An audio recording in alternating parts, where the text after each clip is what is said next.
Good morning dear students. हमारा climate chapter finish हो गया है। अब आप उसको अपने हिसाब से रीड कीजिए क्योंकि वो कॉम्प्लिकेटेड चैप्टर है और बार बार वो वीडियोस देखिए और उसके बाद भी अगर आपको कोई डाउट है तो आप कभी भी हम लोगों से क्लियर कर सकते हैं। आज हम आपको इस चैप्टर के मैप्स को थोड़ा सा मैं डिटेल में बताना चाह रही हूँ, तो आप देख लीजिए। मैप्स इसमें से एग्ज़ाम में तो केवल एक ही आएगा, लेकिन चैप्टर समझने के लिए आपको मैप को समझना ज़रूरी है। तो लेट अस स्टार्ट। ये जो पहला मैप है, इस मैप में हमने आपको जब कैसे साउथ वेस्ट मॉनसून क्रिएट होता है वो आपको इसमें बताया गया है। इसमें आपको एटमॉस्फेरिक प्रेशर कंडीशन और कैसे एयर सर्कुलेशंस हैं ये आपको इसमें दिखाया है। ओके, तो आप अगर इसको देखते हैं तो आप देखो यहाँ पे बच्चों जो दिस थिंग, ये जो आपको है ये डायरेक्शन आपको बताई है कैसे यहाँ पे आ रही है विंड्स।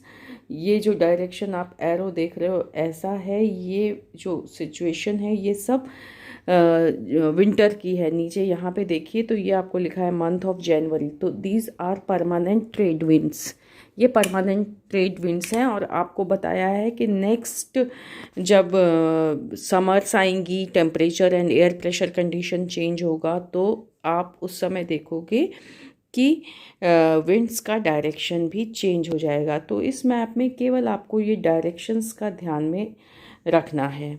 ओके, ऐसे ही आप ये देख सकते हो कि ये जो आपको तिब्बतन प्लेट्यू वाला एरिया दिख रहा है, तो आप ये भी देख सकते हो कि tropic of cancer, I think सब बच्चे ये जानते हैं ट्रॉपिक ऑफ कैंसर के बारे में।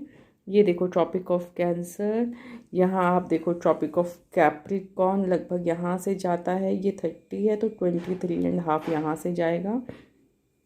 इनके बीच में ही मॉनसून ज़्यादा इफ़ेक्टिव है। तो एक तो मैप ये है, ये एग्ज़ाम में नहीं आएगा। अब आप देखो ये जो है month of June, month of June में सिचुएशन चेंज हो गई है। और अब आपने जो मैंने आपको हम वीडियो में समझाया है वही दोबारा से प्रूव हो रहा है कि अब जून मंथ में, यानी कि जब समर ख़त्म होने को है, ये एडवांसिंग मॉनसून सीजन स्टार्ट हो गया है। ये आप देख रहे हो इस समय ट्रॉपिक ऑफ कैप्रिकॉर्न से आने वाली विंड्स का डायरेक्शन बदल गया। Now they are south western, ये साउथ वेस्ट मॉनसून बन गया। और आपको ये देखो यहाँ पे इंडेक्स में बताया है tropically easterly jet streams, jet streams जो बताए थे उनका भी आपको पाथ दिखाया गया है। आपको ये दूसरा जो दो अलग अलग सिंबल हैं, ये देखिए, ये वाला भी जेट स्ट्रीम है, ये वेस्टर्ली है, ये वेस्ट की तरफ से आ रहा है। और ये जो डैश डैश करके है ये ईस्टर्ली जेट स्ट्रीम है। तो वेस्टर्ली जेट स्ट्रीम मॉनसून को सपोर्ट करता है। सरफेस विंड का मतलब यहाँ पे मॉनसून विंड से है। ये जो एरिया है ये लो प्रेशर का एरिया है, यहाँ इधर हाई प्रेशर है। हमने एक मेडागास्कर आपको बताया था, आपने लिखा भी है, ये मेडागास्कर है। यहाँ इस एरिया में प्रेशर बहुत हाई होता है, इस एरिया में प्रेशर लो हो जाता है जून मंथ तक, क्योंकि इससे पहले एकदम समर चल रहा है। तो ये मैप में आप मॉनसून का ओरिजिन फिर से एक बार समझ में आपको आ गया होगा, बुक का ही मैप है ये। अब ये एडवांसिंग मानसून सीज़न, इस मैप में आपको दिखाया गया है कि कैसे मानसून एडवांस हो रहा है। ये जो आपको डेट्स दी हैं ना, जैसे ये देखो बेटे, ये जो आपको डेट दी हैं, तो आप देखो 1 जून तक मानसून लगभग इस एरिया में, ये जो आपका एरिया है इस एरिया में 1 जून तक मानसून विंड्स अपना असर डाल देती है। ये देखो फिर यहाँ तक 5 जून तक यहाँ पहुँच जाती हैं। 10 जून तक ऑलमोस्ट पूरा ये जो ये लाइन दिखा रही है 10 जून वाली, इस एरिया तक, इस तरफ भी और इधर भी देखो, ये 1 जून को यहाँ भी पहुँच रहा है और यहाँ भी। तो ऑलमोस्ट आप यू कैन सी 10 जून तक पूरा साउथ इंडिया और पूरा नॉर्थ ईस्ट मानसून विंड्स के इन्फ्लुएंस में आ चुका होता है। मानसून विंड से बारिश एकदम अच्छे से स्टार्ट हो चुकी होती है। और जैसे जैसे हम नॉर्थ और नॉर्थ वेस्ट की तरफ जा रहे हैं उस समय हम देख रहे हैं कि मानसून लेट होते जा रहा है, लेकिन जुलाई आने तक ऑल ओवर द पूरे इंडिया में मानसून विंड्स पहुंच चुकी होती हैं। तो जून से स्टार्ट हो जाती हैं। और ये बात ध्यान में रखना कि इसमें 1 जून है तो ये इट इज़ नेचर। 1 जून का मतलब ऐसा नहीं है कि 1 अप्रैल की तरह आपका सेशन शुरू होना है।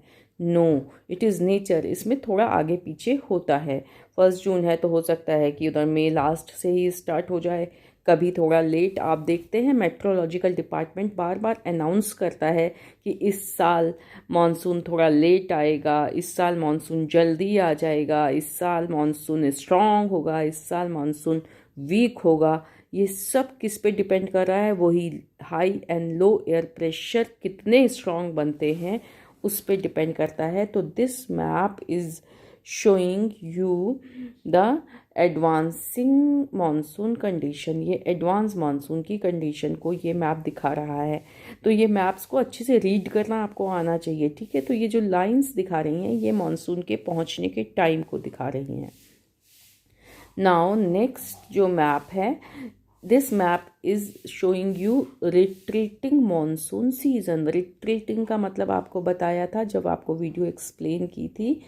रिट्रीट का मतलब होता है वापस, वापस आना नहीं, वापस आगे तक नहीं पहुंच पाना।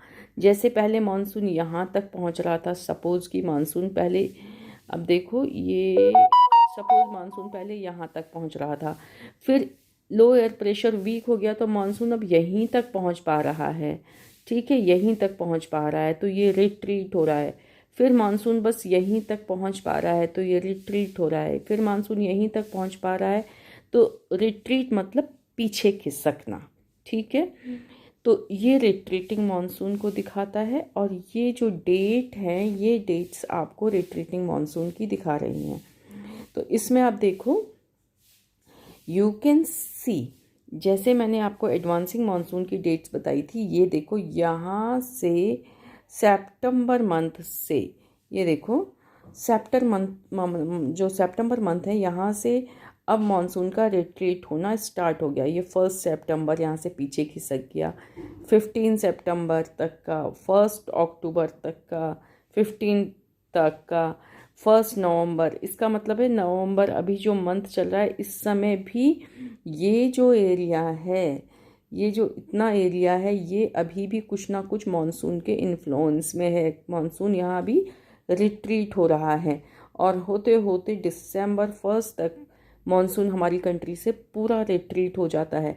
लेकिन मानसून रिट्रीट हो रहा है हमको फीलिंग इसलिए नहीं आ रही है क्योंकि इस समय ये जो मानसून है it is dry. This monsoon is not creating rainfall. Why? क्योंकि इस समय इसकी जो डायरेक्शन है रिट्रीटिंग मानसून एक्चुअली क्या है? Retreating monsoon actually trade wind है, ठीक है। Retreating monsoon actually is north eastern trade wind, जो कि परमानेंट डायरेक्शन है, जो हमने पहले वाले वर्ड मैप में देखा। तो इस समय अभी ऐसे पीछे को जा रहा है, इसलिए ये लैंड एरिया से खिसक रहा है, इसलिए ये बारिश नहीं करेगा।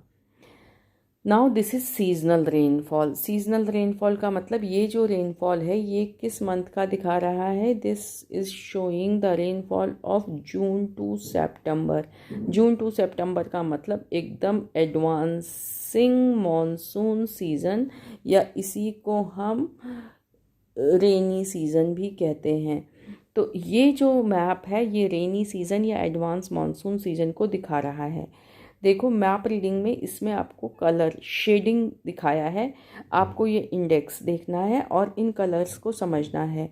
जहाँ पे ये लाइट ब्लू कलर है, जैसे दिस, सपोज कि ये जो है ये एरिया, फिर ये एरिया, ये जो है यहाँ पे कितनी बारिश हो रही है? यहाँ पे बिलो 20 सेंटीमीटर रेनफॉल हो रही है। रेनफॉल को मेजर करने का जो तरीका होता है उसको रेन गॉज कहते हैं। ऐसे एक इंस्ट्रूमेंट होता है, इसमें ऐसे निशान बने होते हैं इधर सेंटीमीटर इंच के। ओपन प्लेस में इसको रख देते हैं। 24 आवर में कितनी बारिश हुई ये नोट करते हैं। सपोज़ इतनी बारिश हुई, बाहर पानी रखा हुआ है और इसमें पानी भर जाता है। ऐसे ही डेली की बारिश को हम कैलकुलेट नोट कर लेते हैं और मंथ का निकाल देते हैं। मान लो पहले दिन 10 सेंटीमीटर हुई, दूसरे दिन 12 सेंटीमीटर हुआ, फिर 30 सेंटीमीटर हुआ, तो डेट वाइज इसको हम करेंगे एंड फाइनली हम पूरे मंथ का टोटल कर लेंगे। तो सपोज़ कि मंथ में 300 सेंटीमीटर बारिश हुई, तो इसमें हमने 3 मंथ्स का एवरेज निकाला है। Darker the shade higher the rainfall. आप इंडेक्स में देखो, इसमें क्योंकि बहुत बारीकी दिखाई है, गैप कम कम है, तो आपको कलर का डिफरेंस वैसे समझ तो आ रहा है। जैसे जैसे ब्लूइश कलर डार्क होते जा रहा है हम रेनफॉल का अमाउंट देख रहे हैं। जैसे आपको दिख रहा है कि ये जो एरिया है ये वाला, यहाँ पे 400 सेंटीमीटर से भी ज़्यादा बारिश हो रही है। यही जो हमने कहा था ये वाला, ठीक है।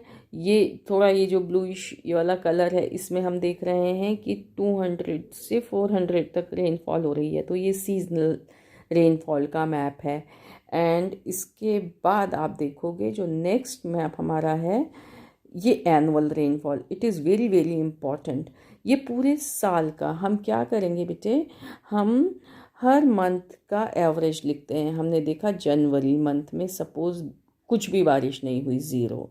फिर हमने देखा कि फ़ैब मंथ में सपोज़ कि 10 सेंटीमीटर बारिश हुई। फिर हमने देखा मार्च में सपोज़ कि अगेन 15 सेंटीमीटर बारिश हुई। फिर अप्रैल में हमने देखा 20 सेंटीमीटर बारिश हुई। मई में हमने देखा कि अब मानसून आने लगा है तो 40 सेंटीमीटर हुई। जून में सीधे 200 हुई। तो ऐसे हम इस सब का टोटल जब काउंट कर लेंगे 12 मंथ्स का, तो वो एनुअल रेनफॉल है। एनुअल रेनफॉल का मतलब हो गया टोटल सम ऑफ 12 मंथ्स, ठीक है। ये एनुअल रेनफॉल हो जाती है। तो ये एनुअल रेनफॉल का मैप है। और इस एनुअल रेनफॉल में आप देखो जो लाइट कलर है बिलो 20 वाला, ये जो है ये कम रेनफॉल का एरिया है। आप जानते ही हैं कि यहाँ पे कम रेनफॉल क्यों होती है। तो ये जो एरिया है ये बिलो 20, फिर बिलो 40। तो आपको मैं एक काम हम दे रहे हैं, आप इसको 3 शेड्स में कन्वर्ट कर दो, ठीक है। जैसे आप कन्वर्ट करो, आप इस पूरे को एक बना देना, ठीक है। ये पूरे को एक बना देना, यानी 60 डिग्री से कम। फिर आप बना दो 200 से ज़्यादा। 200 से ज़्यादा ये एरिया देखो, ये अलग कर देना, ये अलग कर देना, ये अलग कर देना। और एक ब्लैंक मैप में केवल 3 शेड्स के साथ बना लेना, ठीक है। ओनली 3 शेड्स, क्योंकि इतना कॉम्प्लिकेटेड बनाने में तुम्हें थोड़ा मुश्किल होगा। 3 या 4 बना सकते हो। और इसमें स्पेसिफाई करो, देखो बिलो 20 क्या है, आपके एग्ज़ाम में बिलो 20 आएगा, ठीक है। इस बार सीबीएसई ने कम कर दिया, तो ये बिलो 20, ये बिलो 20, ठीक है। तो ये बिलो 20 वाला जो है ये एरिया, इसको अलग कर दीजिए। और ज़्यादा तो एग्ज़ाम में या तो सबसे कम पूछते हैं या सबसे ज़्यादा पूछते हैं। या तो पूछेंगे बिलो 20 सेंटीमीटर का एरिया दिखाओ, या पूछेंगे कि अबव 200 का एरिया दिखाओ।